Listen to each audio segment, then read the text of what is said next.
नमस्कार विद्यार्थियों, education point Haryanvi में आपका बहुत बहुत स्वागत है। विद्यार्थियों, ये जो कहानी है 10+2 की पुस्तक वितान से अवतरित की गई थी और जिसको हमने 3 हिस्सों में बनाया और इसका एक संपूर्ण भाग भी हमने बनाया है आपकी सुविधा के अनुसार।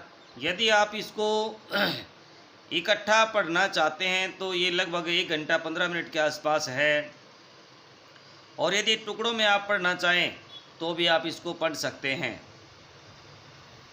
कहानी को अच्छे से पढ़ पाओगे तो आपको इसके प्रश्न हैं वो ज़्यादा रटने नहीं पड़ेंगे। तो आज का हमारा वीडियो जो है वो है इसके प्रश्नोत्तर भाग का। ये तो हम केवल एक ही खंड में बनाएंगे, तो बने रहिए आप मेरे साथ एजुकेशन पॉइंट हरियाणवी पर। और यदि कोई विद्यार्थी नया है तो भाई चैनल को सब्सक्राइब कर लीजिएगा। आपका कंप्लीट सिलेबस, आपको बिल्कुल 100 मार्क्स का जो पेपर है मैं कंप्लीट करवाऊंगा, मेरा आपसे वायदा है।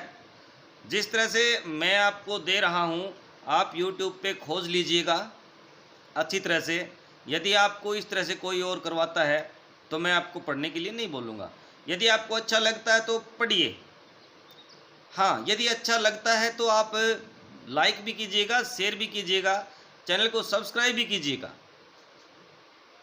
तो आइए पढ़ते हैं इसके अभ्यास के प्रश्नोत्तर। पहला प्रश्न है, यशोधर बाबू की पत्नी समय के साथ ढल सकने में सफल होती है लेकिन यशोधर बाबू असफल रहे, ऐसा क्यों? भाई यशोधर बाबू बचपन से ही जिम्मेदारियों के बोझ से लद गए थे। बचपन में ही उनके माता पिता का देहांत हो गया था। उनके का पालन पोषण उनकी विधवा बुआ ने किया। मैट्रिक होने के बाद वे दिल्ली आ गए और किशनदास जैसे कुंवारे के पास रहे। इस तरह वे सदैव उन लोगों के साथ रहे जिन्हें कभी परिवार का सुख नहीं मिला। वे सदैव पुराने लोगों के साथ रहे, पले बढ़े और अतः उन परंपराओं को छोड़ नहीं सकते थे। उन पर किशनदा के सिद्धांतों का बहुत प्रभाव था। इन सब के कारण यशोधर बाबू समय के साथ बदलने में असफल रहे। अब दूसरी तरफ उनकी पत्नी पुराने संस्कारों की थी। वे एक संयुक्त परिवार में आई थी जहां उन्हें सुखद अनुभव हुआ। उनकी इच्छाएं अतृप्त रही, यानी इच्छाओं की कभी तृप्ति नहीं हुई। वे मातृसुलभ प्रेम के कारण अपनी संतानों का पक्ष लेती हैं और बेटी के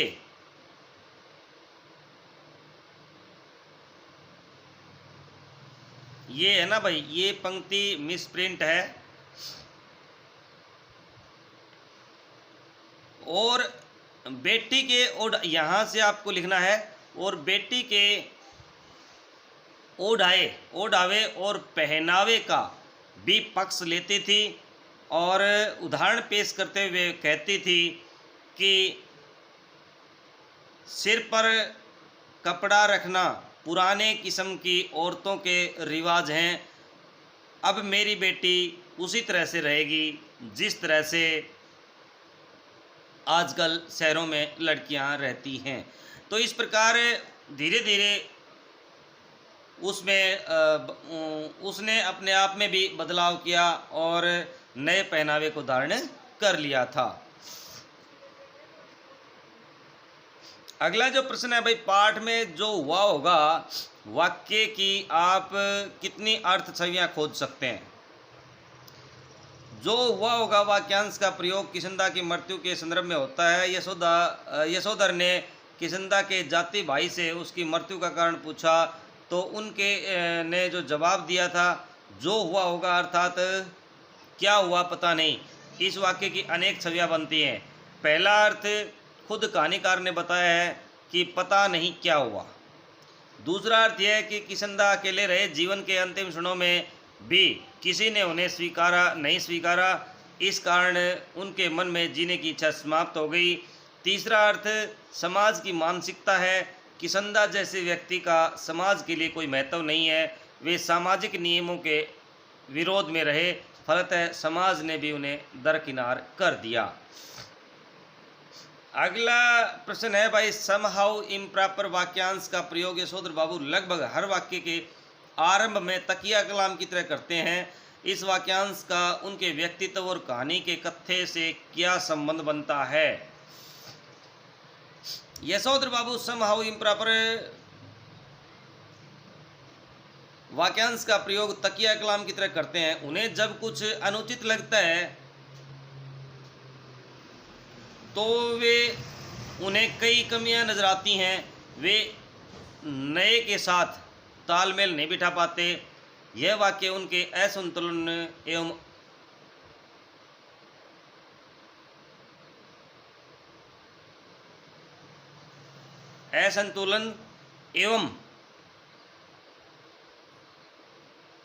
अव्यक्तिक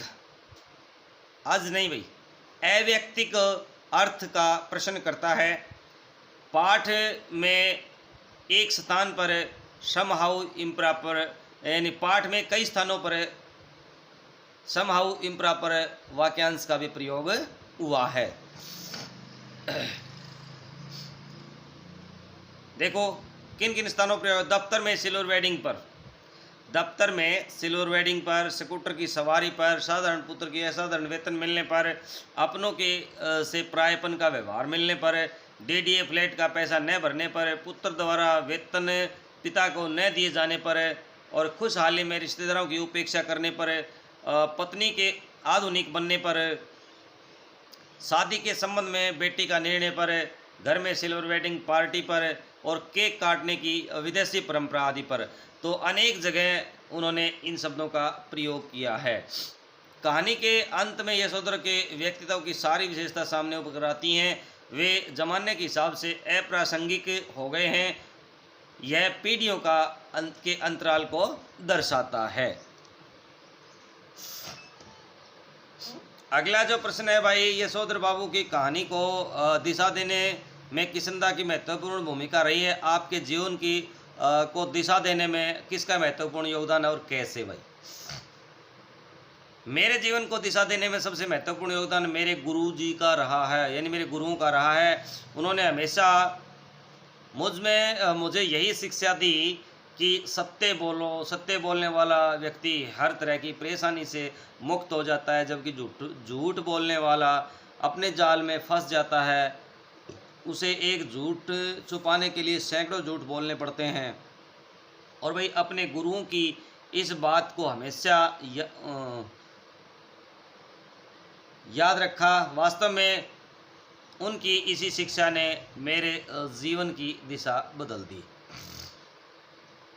वर्तमान समय में परिवार की संरचना स्वरूप में जुड़े हुए आपके अनुभव इस कहानी से कहाँ तक सामंजस्य बिठा पाते हैं? भाई इस कहानी में दर्शाए गए परिवार के स्वरूप व संरचना आज भी लगभग हर परिवार में पाई जाती है। संयुक्त परिवार प्रथा समाप्त होती जा रही है। पुरानी पीढ़ी की बातों या सलाह को नई पीढ़ी सिरे से नकार रही है। नए युवा कुछ नया करना चाहते हैं, परंतु बुजुर्ग परंपराओं के निर्वाह में विश्वास रखते हैं। यशोधर बाबू की तरह आज का मध्यम वर्गीय पिता विवश है। वह किसी विषय पर अपना निर्णय नहीं दे सकता है। माताएं बच्चों के समर्थन में खड़ी नजर आती हैं। आज बच्चे अपने दोस्तों के साथ पार्टी करने में अधिक खुश रहते हैं। वे आधुनिक जीवन शैली को ही सब कुछ मानते हैं। लड़कियां फैशन के अनुसार वस्त्र पहनती हैं। यशोधर की लड़की उसी का प्रतिनिधि है। अतः यह कहानी आज लगभग हर परिवार की है। अगला प्रश्न है भाई, इस कहानी में निम्नलिखित में से किसे आप कहानी की मूल संवेदना कहेंगे और क्यों? भाई हाशिए पर धकेले जाते मानवीय मूल्य, पीढ़ी अंतराल, पाश्चात्य संस्कृति का प्रभाव। तो भाई पहला देखो, मेरी समझ में पीढ़ी अंतराल ही सिल्वर वेडिंग शीर्षक की मूल संवेदना है। यशोधर बाबू और उनके पुत्रों में एक पीढ़ी का अंतराल है। इसी कारण यशोधर बाबू अपने परिवार के अन्य सदस्यों के साथ सामंजस्य नहीं बिठा पाते हैं। यह सिद्धांत और व्यवहार की लड़ाई है। यशोधर बाबू सिद्धांतवादी हैं तो उनके पुत्र व्यवहारवादी हैं। आज सिद्धांत नहीं व्यवहारिकता चलती है। यशोधर बाबू के विचार पूरी तरह पुराने हैं जो नई पीढ़ी के साथ कहीं भी तालमेल नहीं रखते हैं। पीढ़ी का अंतराल और उनके विचारों का अंतराल यशोधर बाबू और उनके परिवार के सदस्यों में वैचारिक अलगाव पैदा कर देता है। अगला प्रश्न है भाई, ये प्रश्न छोड़ दीजिएगा भाई, प्रश्न नंबर 7। अगला प्रश्न है, यशोधर बाबू के बारे में आपकी क्या धारणा बनती है? दिए गए 3 कथनों में से आप जिसे समर्थन में हैं अपने अनुभव से सोचकर उसके आधार पर तर्क दीजिए। भाई यशोधर बाबू के विचार पूरी तरह से पुराने हैं और वे सहानुभूति के पात्र हैं। यशोधर बाबू में एक तरह का द्वंद्व है, ये गलत लिख रखा है भाई, द्वंद्व आएगा, जिसके कारण नया उन्हें कभी कभी खींचता तो है पर पुराना छोड़ता नहीं है, इसलिए उन्हें सहानुभूति के साथ देखने की ज़रूरत है। यशोधर बाबू एक आदर्श व्यक्ति हैं और नई पीढ़ी द्वारा उनके विचारों को अपनाना उचित है। तो वो 3 बातें हैं, इनमें से भाई यशोधर बाबू के बारे में हमारी धारणा बनती है कि यशोधर बाबू में एक तरह का द्वंद्व है, जिसके कारण नया उन्हें कभी कभी खींचता है पर पुराना छोड़ता नहीं है, इसीलिए उन्हें सहानुभूति के साथ देखने की ज़रूरत है। यद्यपि वे सिद्धांतवादी हैं फिर भी व्यवहारिक पक्ष भी उन्हें अच्छी तरह से मालूम है, लेकिन सिद्धांत और व्यवहार के इस द्वंद्व में यशोधर बाबू कुछ भी निर्णय लेने में असमर्थ हैं। उन्हें कई बार तो पत्नी और बच्चों का व्यवहार अच्छा लगता है तो कभी अपने सिद्धांत। इस द्वंद्व के साथ जीने के लिए मजबूर हैं। उनका दफ्तरी जीवन जहां सिद्धांतवादी है वहीं पारिवारिक जीवन व्यवहारवादी है। दोनों में सामंजस्य बिठा पाना उनके लिए लगभग असंभव है, इसीलिए उन्हें सहानुभूति के साथ देखने की जरूरत होती है। आइए अब देखते हैं कुछ अन्य प्रश्न। नया छोकरा चड्ढा किस प्रकार की दृष्टता करता है? चड्ढा असिस्टेंट ग्रेड में आया था। चूँकि वह नौजवान था इसलिए वह पंत बाबू के साथ दृष्टता किया करता था। उनकी उम्र का लिहाज भी वह नहीं करता था। उनकी घड़ी को वह चुन्नेदानी कहता था। कभी उनकी कलाई पकड़ लेता। उसे इस बात का जरा भी ख्याल नहीं होता था कि पंत बुजुर्ग व्यक्ति है।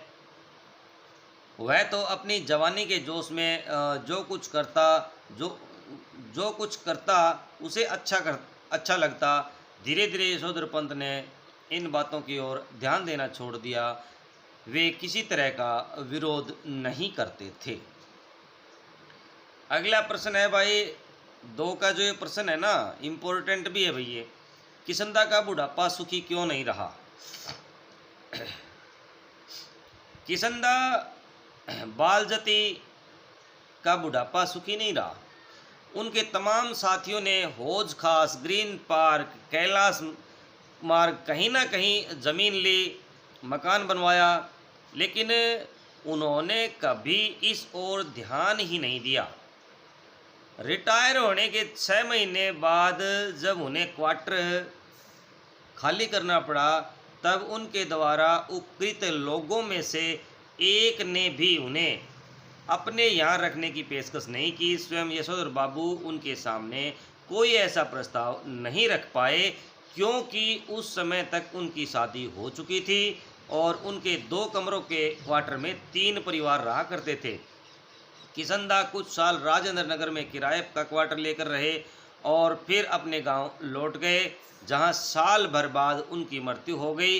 विचित्र बात यह है कि उन्हें कोई भी बीमारी नहीं हुई, बस रिटायर होने के बाद मुरझाते सूखते ही चले गए। अकेलेपन ने उनके अंदर की जीवन शक्ति को समाप्त कर दिया था।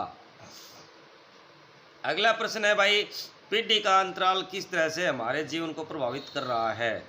भाई पीढ़ी का अंतराल आने से विचार नहीं मिलते। युवा लोग पुराने विचारों का ढकोसला मात्र परंपरा और दकियानुसी मानते हैं। वे तो पुराने विचारों को पूरी तरह से त्याग देते हैं। इसलिए पुराने विचार रखने वाले और कहने वाले उन्हें फालतू आदमी लगते हैं। विचारों को इस मतभेद ने मध्यम वर्गीय जीवन को बहुत प्रभावित किया है और मध्यम वर्गीय परिवार आज संयुक्त परिवार प्रथा को भुला चुके हैं, क्योंकि विचारों का मतभेद वहाँ भी है। यशोधर पंत का जीवन इसी पीढ़ी अंतराल ने प्रभावित किया है। अपने बच्चों के विचारों को वे अपना नहीं सकते हैं और अपने विचारों को छोड़ नहीं सकते हैं। अपनाने और छोड़ने की इस दुविधा भरी स्थिति में यशोधर बाबू सपरिवार होते हुए भी स्वयं को अकेला पाते हैं। अगला प्रश्न है भाई, आज पारिवारिक संबंध आर्थिक संबंधों पर ज़्यादा निर्भर रहते हैं, स्पष्ट करें। विज्ञान के इस युग में आज संबंधों का मानक आर्थिक स्थिति बन गई है। आज पारिवारिक संबंध तभी नहीं रहते हैं जब आर्थिक तंगी बेहतर हो। यशोधर पंत की पारिवारिक स्थिति इसी अर्थ पर निर्भर करती है। बच्चे चाहते हैं कि पिता किसी न किसी तरह से ऊपरी कमाई करे और उनका जीवन सुखी बनाए, लेकिन सिद्धांतवादी जो पंत ने ऐसा कभी सोचा भी नहीं, और तो और अपने कोटे का निर्धारित फ्लैट भी उन्होंने नहीं लिया। इन सब बातों से उनके बच्चे सदा उनसे खिन्न रहे। यद्यपि बड़ा बेटा भूषण एक विज्ञापन एजेंसी में 1500 रुपये मासिक की नौकरी करता था, तथापि पिता और पुत्र के बीच में की वैचारिक खाई बनने में पैसे की भूमिका है वो महत्वपूर्ण रही। कहीं ना कहीं पैसा ही इन संबंधों को प्रभावित कर रहा है। अगला प्रश्न है भाई, गीता की महिमा सुनते सुनते जनार्दन शब्द सुनते ही यशोधर पंत क्या सोचने लगते हैं। गीता की महिमा सुनते सुनते अचानक यशोधर पंत के कानों में जनार्दन शब्द सुनाई पड़ा। यह सुनते ही उन्हें अपने जीजा जनार्दन जोशी की याद आ गई। उन्हें याद आया कि परसों उसकी चिट्ठी आई है कि उनके जीजाजी बीमार हैं, वे अहमदाबाद में रहते हैं। ऐसे समय में उनका हाल चाल जानने के लिए अहमदाबाद जाना होगा। लेकिन यशोधर पंत एक मिलनसार व्यक्ति है, हर किसी के सुख दुख में जाते हैं। वे चाहते हैं कि उनके बच्चे भी पारिवारिकता के प्रति उत्साही बने, लेकिन ऐसा नहीं हो पाता है। पत्नी और बच्चों का तो यह मानना है कि पुराने रिश्तों के प्रति लगाव रखना मूर्खता है, क्योंकि इन्हें निभाने के लिए समय और पैसा दोनों की हानि होती है। अपने जीजा जनार्दन जोशी का हाल चाल जानने के लिए वे अहमदाबाद जाने के लिए उतावले हैं। जब बड़ा बेटा उन्हें पैसा देने के लिए मना कर देता है तो वे उधार लेकर के अहमदाबाद जाने का निर्णय करते हैं। अगला प्रश्न है भाई, यशोधर पंत ने भविष्य के बारे में कभी नहीं सोचा, केवल वर्तमान के बारे में ही चिंता की क्यों। सिद्धांतवादी लोग लकीर का फकीर बन जाते हैं, उन्हें भविष्य की कोई फिक्र नहीं होती है। वे तो बस वर्तमान को ही सब कुछ मानते हैं। यशोधर पंत भी ऐसे ही व्यक्ति हैं। उन्होंने अपनी पत्नी और बच्चों के इस आग्रह को कई बार ठुकराया कि कोई मकान मोल क्यों ना ले लिया जाए, रिटायर होने के बाद तो सरकारी क्वार्टर छोड़ना पड़ेगा। लेकिन इस बात को यशोधर बाबू ने कभी समझने का प्रयत्न नहीं किया। सदा यही कहते थे कि जो होगा सो देखा जाएगा। यशोधर बाबू ने तो किशनदा की एक बात को गांठ बांध लिया था कि मूर्ख लोग मकान बनाते हैं और समझदार लोग उसमें रहते हैं। इसलिए वर्तमान में जीने वाले यशोधर पंत भविष्य की चिंता कभी नहीं करते। अगला है, यशोधर बाबू किशनदा की परंपराओं को अभी तक निभा रहे हैं। यशोधर बाबू किशनदा के भक्त हैं। वे उनके विचारों का अनुसरण करते हैं जो निम्नलिखित हैं। उन्होंने कभी मकान नहीं लिया क्योंकि किशनदा ने कहा कि मूर्ख मकान बनाते हैं, समझदार उसमें रहते हैं। उन्होंने कभी अपने सिद्धांतों को नहीं छोड़ा। उन्हें हर नई चीज़ में कमी नज़र आती थी। वे किशनदा की उस बात को मानते हैं कि जवानी में व्यक्ति गलतियां करता है परंतु बाद में समझदार हो जाता है। वे जौनपुनों के दिन सब कुमाऊनियों को जनेऊ बदलने के लिए अपने घर बुलाते हैं, होली गवाते हैं तथा रामलीला की तालीम के लिए क्वार्टर का एक कमरा दे देते थे।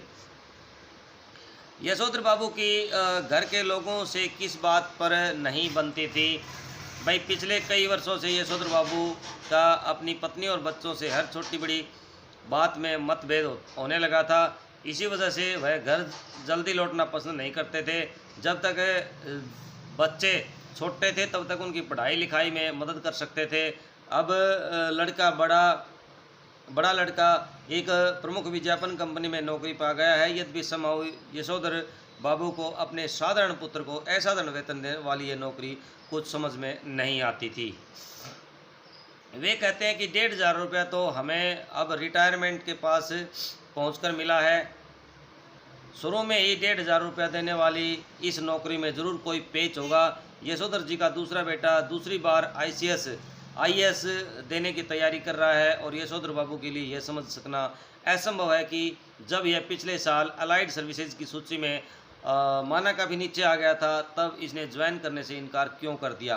इनका तीसरा बेटा स्कॉलरशिप लेकर के अमेरिका चला गया है और उनकी एकमात्र बेटी न केवल तमाम प्रस्तावित वर अस्वीकार करती चली जा रही है बल्कि डॉक्टरी की उच्चतम शिक्षा के लिए स्वयं भी अमेरिका चले जाने की धमकी दे रही है। यशोधर बाबू जहां बच्चों की इस तरक्की से खुश होते हैं वहां समहाउ यह भी अनुभव करते हैं कि खुशहाली भी कैसी जो अपनों में परायापन पैदा करे। अपने बच्चों द्वारा गरीब स्तरों की उपेक्षा उन्हें समहाउ जचती नहीं थी। अगला प्रश्न है भाई, यशोधर बाबू की पत्नी ने मॉडर्न बनने के पीछे क्या तर्क दिए? यशोधर बाबू की पत्नी अपने मूल संस्कारों से किसी भी तरह आधुनिक नहीं है, परंतु बच्चों की तरफदारी करने की मातृसुलभ मजबूरी ने उन्हें भी मॉडर्न बना डाला है। जिस समय उनकी शादी हुई थी यशोधर बाबू के साथ गांव आए ताऊ जी और उनके 2 विवाहित बेटे भी रहा करते थे। इस संयुक्त परिवार के पीछे बहुओं में गजब के तनाव थे, लेकिन ताऊ जी के डर से कोई कुछ कह नहीं पाता था। यशोधर बाबू की पत्नी को शिकायत है कि संयुक्त परिवार वाले उस दौर में पति ने हमारा पक्ष कभी नहीं लिया, बस जेठानियों की चलने दी। उनका यह भी मानना था कि मुझे आचार व्यवहार के ऐसे बंधनों में बांधे रखा गया मानो मैं जवान औरत नहीं बुढ़िया थी। जितने भी नियम इनकी बुढ़िया ताई के लिए थे वे सब मुझ पर लागू करवाए, ऐसा कहती घरवाली बच्चों से। बच्चे उससे सहानुभूति व्यक्त करते हैं। फिर वह यशोधर जी से उन्मुख होकर कहती है, मैं भी इन बातों को उसी हद तक मानूंगी जिस हद तक सुविधा हो, यानी कि सरलता हो। अब मेरे कहने से वह सब ढोंग ढकोसला नहीं चल सकता। अगला प्रश्न है भाई, कहानी के आधार पर सिद्ध कीजिए कि यशोधर बाबू का व्यक्तित्व किशनदा के पूर्ण प्रभाव से विकसित हुआ था। या भाई सिल्वर वेडिंग के आधार पर बताइए कि यशोधर बाबू किशनदा को आदर्श मानते थे। या सिल्वर वेडिंग कहानी में यशोधर बाबू किशनदा के मानस पुत्र लगते हैं।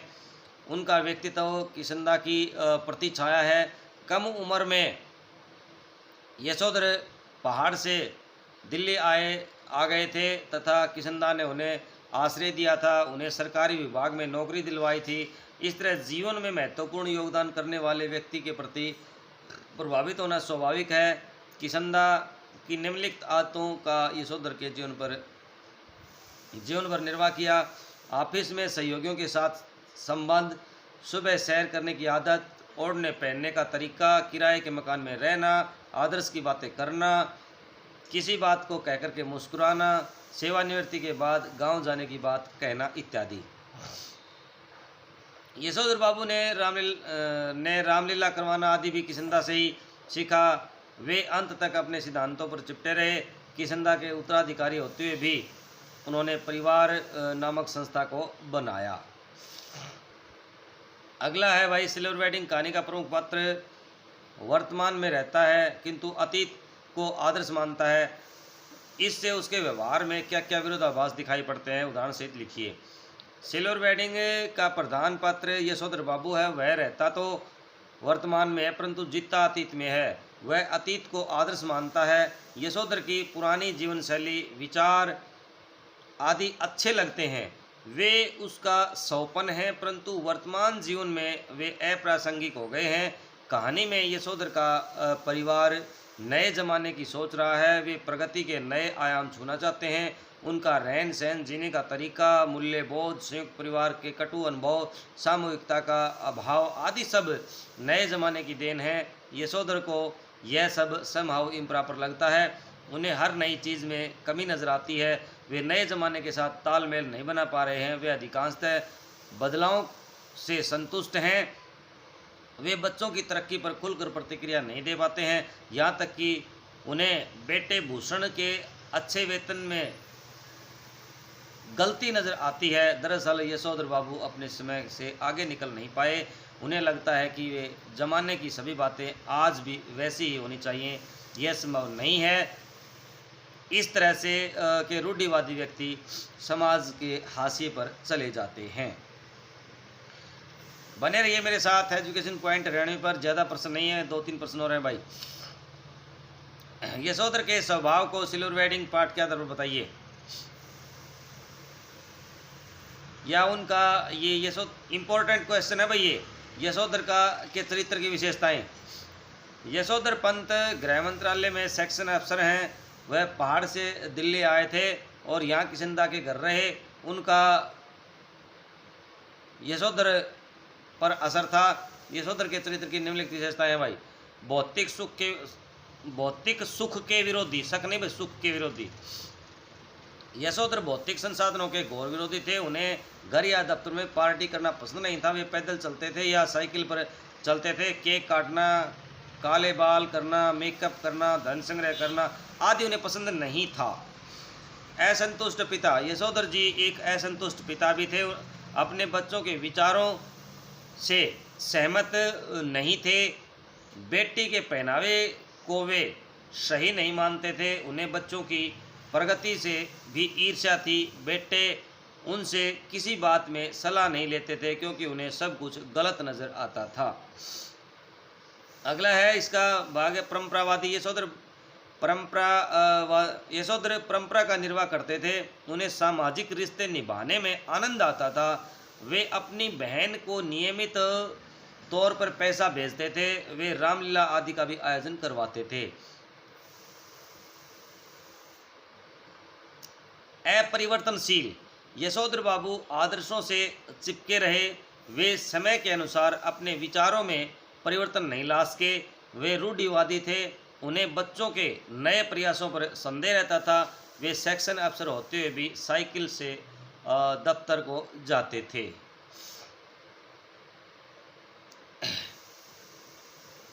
अगला जो प्रश्न है भाई, यशोधर बाबू किन जीवन मूल्यों को थामे बैठे थे? नई पीढ़ी उन्हें, ये छोड़ दीजिए भाई, इस प्रश्न को छोड़ देते हैं। इस प्रश्न को, ये लगभग वही है, इस प्रश्न को हम छोड़ देते हैं।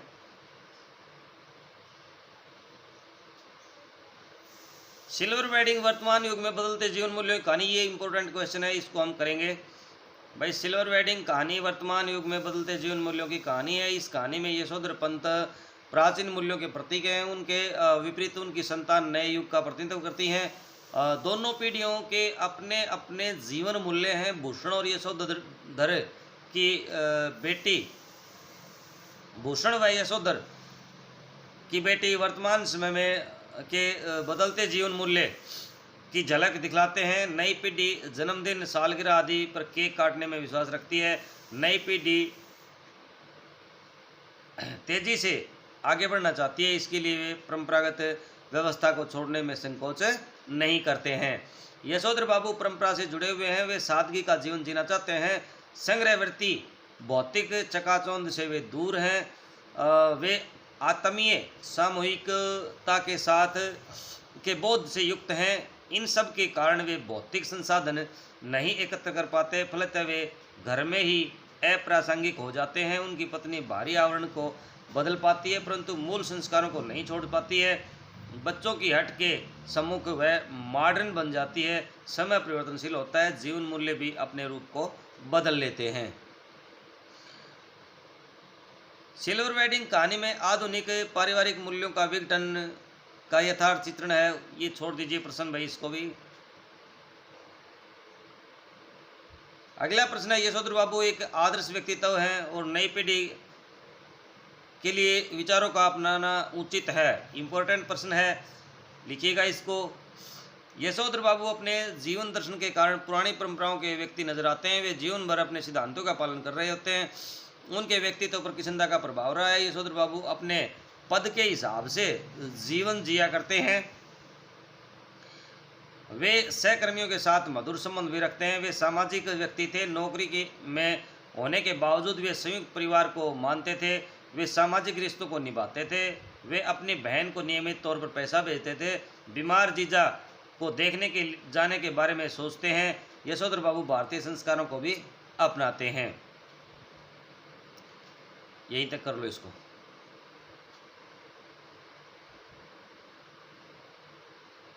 ये भी छोड़ दीजिएगा, कोई ज़्यादा इम्पोर्टेंट क्वेश्चन नहीं है। यशोधर बाबू चाहते हैं कि उन्हें समाज का सम्मानित वर्ग माना जाए, लेकिन बुजुर्ग माना जाए, लेकिन जब समाज ही न हो तो यह पद उन्हें क्यों कर मिले। यशोधर बाबू का ऐसा चाहना क्या उचित है? यह उनकी सोच आपको कहाँ तक अपील करती है? भाई, यशोधर का स्वयं को सम्मानित करवाने की चाह उचित है। इसका कारण यह है कि यशोधर ने सारी उम्र समाज की परंपराओं का निर्वाह किया है, व्यक्तिगत सुखों को तिलांजलि दी है, आदर्श जीवन जिया है। अतः उनका चाहना ठीक है, परंतु आज समाज बदल गया है। पुरानी पद्धति पर जीवन जीने वाले अप्रासंगिक माने जाते हैं। आदर्श व्यवहार की कसौटी पर वह असफल हो रहा है, परंतु ऐसे माहौल में यशोधर जैसे व्यक्तियों की इच्छा धराशायी हो जाती है। ये लोग समयानुसार अपने बदलाव नहीं कर पाते हैं और घर में ही अकेले रह जाते हैं। तो विद्यार्थियों, इस प्रकार हमने इस लेसन के जो है ना प्रश्न हैं वो कर लिए हैं। बने रहिए आप मेरे साथ एजुकेशन पॉइंट हरियाणवी पर। अगले वीडियो में हम फिर मिलेंगे जूझ कहानी के साथ। तब तक इसको कंप्लीट कर लीजिएगा। जय हिंद, जय भारत विद्यार्थियों।